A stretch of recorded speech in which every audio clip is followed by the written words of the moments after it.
I know that over the past year, you have been increasingly using your platforms to spotlight what's happening in the Asian American community. What prompted you to do it, and why are you continuing to do it? What prompted me to do it was the continuing drumbeat of incidents that were populating my feed on a daily basis. Those of us in the Asian community have known that these attacks have been going on since last March, and yet those of us who tried to amplify it have heard it fall onto deaf ears, just talk. And thankfully, that, along with many other people who were amplifying the issue, I think broke through a barrier of sorts. Daniel, what are you planning to say when you testify before the House Judiciary panel tomorrow?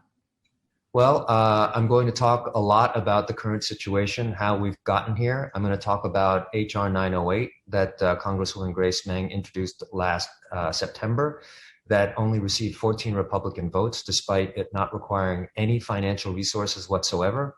All it asked to do was to acknowledge that acts of bigotry against Asian Americans were worthy of condemnation. We could not unify to agree to that, and now we've come to this place. I'm going to talk about our history here and how we are American and how we are at a crucial point where our government can decide to see us or invisibilize us. And what will it be? What does it mean to you to have the government see us? What does that mean? It means, specifically, there are two bills in front of the Judiciary Committee right now. One is the Hate Crimes Act that was introduced by Congresswoman Meng and Senator Hirono in conjunction with the No Hate Bill, which was passed last Congress but needs to be passed again this Congress.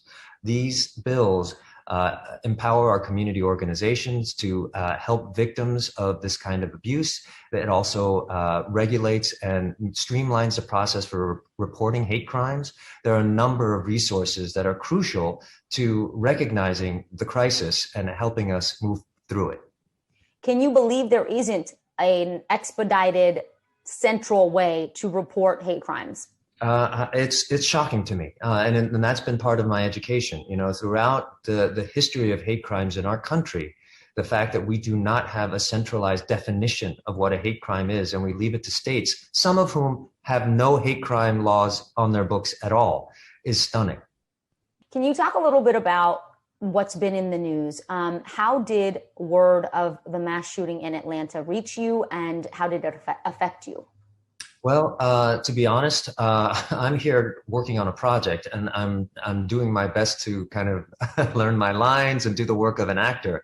But I'm a member of a chat group that notified me while I was preparing my work, for next week, and I was just shocked. I stopped what I was doing, and my first thought was, not again.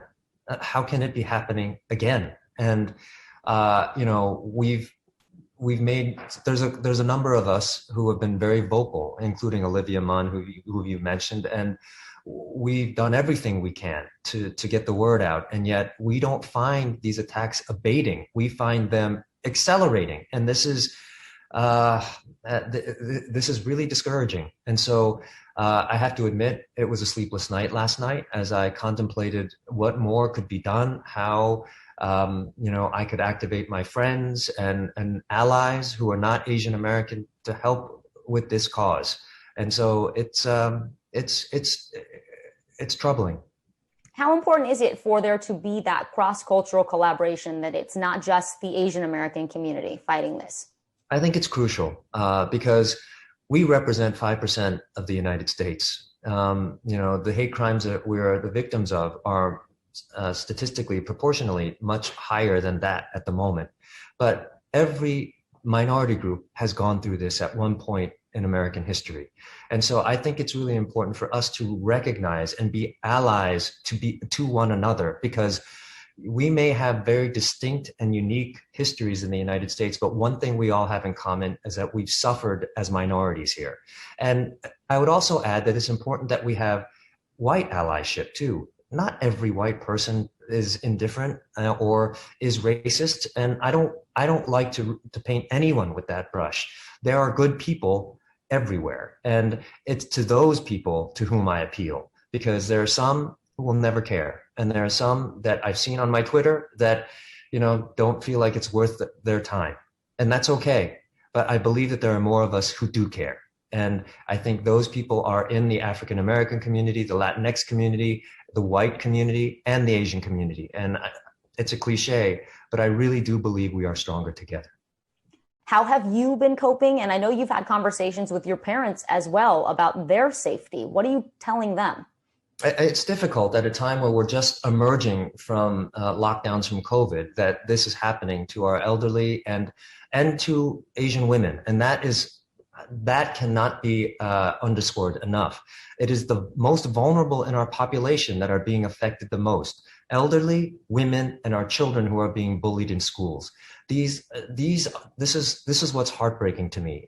These acts of cowardice, because that's what they are being perpetrated against those who are defenseless and voiceless.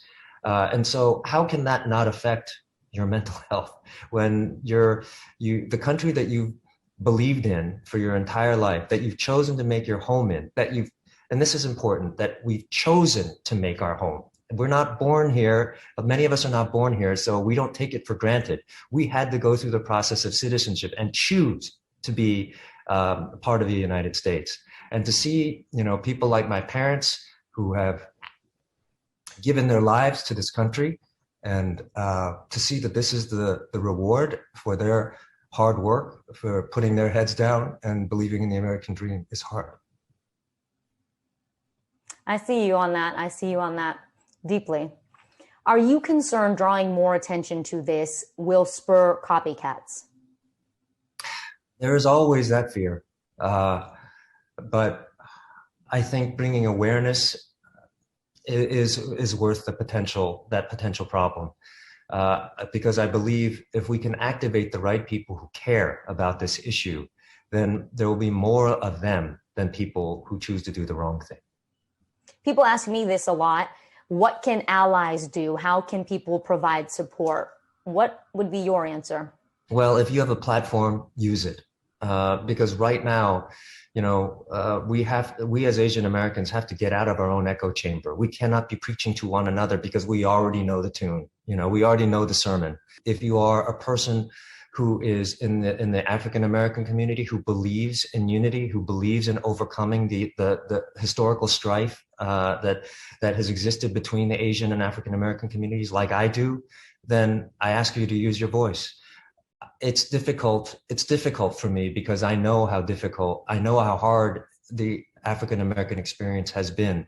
So it's hard to ask for allyship. I know that it's appreciated, and I know that especially during BLM, I've never seen more Asian Americans support their cause than ever. And so these are ways I think it's incumbent upon us as Asian Americans to let others know that we're there for them too. It's not just about us. Going back to what happened in Georgia, if it is not characterized as a hate incident, will you be upset about that? Do you think that hurts the movement or the attention?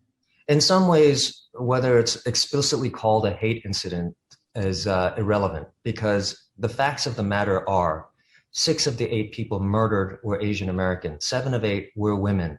This man targeted places where Asian Americans were working. You don't have to peel the layers back very far to see some kind of a connection. And whether he calls it that, you can take him at his word. You can choose to do that. But there is the chance that he's not telling the truth, or that he doesn't know the truth for himself. Because if it is an issue of mental health, again, it's very complex and nuanced, and I don't want to paint it with a broad brush. Mm-hmm. So the fact remains, though, that in the context of everything that's been happening over the past year, these are 6 more people who have been murdered who are Asian American at a time when our people are suffering. What are some ways people can help? So if you have a platform, I ask that you use it. If you have money, I ask that you donate. There is a fund called the Stop Asian Hate Fund. It's the AAPI Community Fund that is a fully tax-deductible 501c3 where you can donate your funds. And what's unique about this particular site is that it's an aggregator. If you go there on GoFundMe.com, you will find it, and you will have a list of organizations that are fighting for this issue. And you can choose among them. And if you don't want to make that choice or are confused by the choices, you can donate to a general fund that will then disperse funds to vetted organizations throughout the country. I think that's one way that you can put your dollars to work. And I think if you can advocate for people who are your friends or family who are Asian American, especially if they're afraid of reporting an incident that might have happened to them or a loved one, encourage them to do so, and show them that you care about them, not just because they're Asian American, but because they're your friends. And ultimately that is the core of this entire issue. It's not an Asian American issue. It's a human issue. It's about being kind to one another. And so I'm hopeful that with through some of those methods that we can make a dent in what's going on and change the tide. What does the future look like for you? What will you continue to be doing in this space? And how do you find the energy and the time? Because it can be overwhelming. It can be taxing emotionally. Thank you for saying that, because it has been. I am an actor. I have a production company, and this has become a full-time job. And it's one that I take on willingly because I believe in it. At the same time, it takes its toll physically and emotionally. I will say that I'm really glad to have allies in this fight, like you and all the journalists who have amplified the issue, and all the Asian Americans who have stood up and said, we won't be silent anymore. Because that is really a part of the issue, is that for so long, the attitude of Asian Americans has always been, just be patient, take it. Don't speak up. We are the first generation that en masse is speaking up and saying we will not be silent anymore. And this I like to think is a part of growing pains. And if it leads to a brighter future for all of us, then this effort is nothing. It's so worth it. What do you think it is about this moment in time that is a tipping point? I think so many things. I think part of the tipping point comes because there has been progress. If you look at issues of representation, specifically the Asian Americans, we have Parasite that won Best Picture last year. We have more Oscar nominees this year of Asian descent than any other year. And so our visibility is increasing, and we have a younger generation that is much more fearless than those of my generation. I can tell you my kids are outspoken, and I'm so proud of them for it, because they don't feel the same need to stay quiet and to be silent. And I think that is a really encouraging sign for the future, because we're not asking for any more than any other American. All we're just asking for is the same. And, you know, as the Asian American diaspora gets wider and our presence in this country increases, because we are the fastest growing demographic group in this country, we will be able to take our place as long as we speak up. You know, that's threatening to some people. Hearing those words, we're growing, we're getting bigger, the diaspora is, you know, the fastest growing population. I think sometimes that's what scares people back into tribalism. And can you speak to that? How do you help alleviate people's fears about America diversifying? Again, I think it's easy to fall back into fear. I think that's true of every race, and it's easy to demonize anyone who's not of your kind.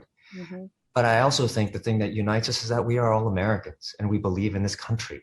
And I think most of us who have grown up here have experienced people of other races, and we know that not everyone is racist, not everyone is bad. In fact, I think the opposite. I think most people are good. And so it's about appealing to those people and recognizing their humanity as well as our own. Hey, thanks for watching our YouTube channel. Find your favorite recipes, celebrity interviews, uplifting stories, shop our favorite deals, and so much more with the Today app. Download it now.